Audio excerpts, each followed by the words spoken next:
Patrick Bazin, bonjour. Bonjour. Spécialiste des côtes au Conservatoire du Littoral, vous habitez Rochefort en Charente-Maritime.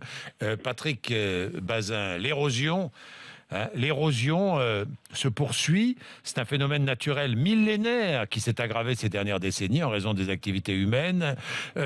Ça touche quel pourcentage de nos côtes, l'érosion, aujourd'hui ?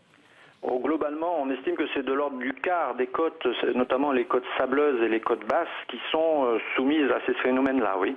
Oui, évidemment, ces phénomènes qui deviennent très graves. Je regardais les projections. Si ça continue, en 2100, par exemple, la ville de Calais aura disparu. La ville de Calais est dans la grande plaine flamande qui rejoint le Pays-Bas. Et vous savez qu'aux Pays-Bas, le 2/3 de la population vit au niveau de la mer ou en dessous. Et effectivement, ça fait partie des grands enjeux du prochain siècle. En Aquitaine, la côte sableuse, qui est longue de 238 km, recule en moyenne de 1 à 3 mètres par an. Oui, parce que c'est... Et parfois plus. Parfois plus, avec des événements de grande houle comme on a connu là cet hiver, parce que ce sont des côtes sableuses. Et les côtes sableuses sont par nature mobiles. Simplement, au gré des événements, parfois elles avancent, parfois elles reculent. En ce moment, elles ont plutôt tendance à reculer. Mais alors que faire, Patrick Bazin? Que faire? Construire des digues?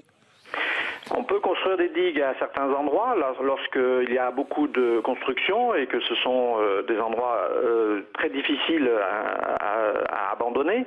Mais il y a aussi des solutions qui peuvent être utilisées, par exemple en maintenant des zones tampons, des milieux naturels. Le Conservatoire du Littoral achète des terrains qui peuvent servir de zones tampons, mais il faut que ces terrains restent naturels. Et on peut mettre des défenses en arrière qui sont plus efficaces parce qu'elles ne sont pas soumises directement à la puissance des flots, à la puissance de la houle. Et ces zones tampons amortissent l'énergie de la mer. Simplement, il y a des endroits où il n'y a pas cette place-là. Et effectivement, à ce moment-là, il n'y a que deux solutions. Soit on protège, et on a quand même des moyens pour protéger. Puis il y a des endroits qui posent vraiment problème parce qu'ils sont soit techniquement, soit financièrement presque impossibles à protéger. Et ces endroits-là, il faudra essayer de réfléchir sur le long terme à éventuellement les relocaliser progressivement, plus en arrière. Ça veut dire quoi? Ça veut dire qu'il y a des villes qui réfléchissent et qui se préparent à reculer à l'intérieur des terres. Je pense à Lacanau, par exemple. Oui, en effet, la ville de Lacanau, enfin en tout cas la station balnéaire de Lacanau Océan, qui a été créée en 1906, c'est-à-dire récemment, à une époque où il y avait peu d'événements climatiques, en fait, peu de catastrophes et peu de tempêtes. Et donc, pendant le XXe siècle, on ne s'est pas vraiment aperçu qu'il y avait ces événements possibles. Et aujourd'hui, la ville de Lacanau réfléchit effectivement comment faire pour protéger ce front de mer, et lorsqu'il ne sera plus possible de protéger ce front de mer, de trouver des endroits légèrement en retrait pour recomposer la ville, la station balnéaire, mais qui aujourd'hui a déjà des difficultés à maintenir une plage devant le front de mer.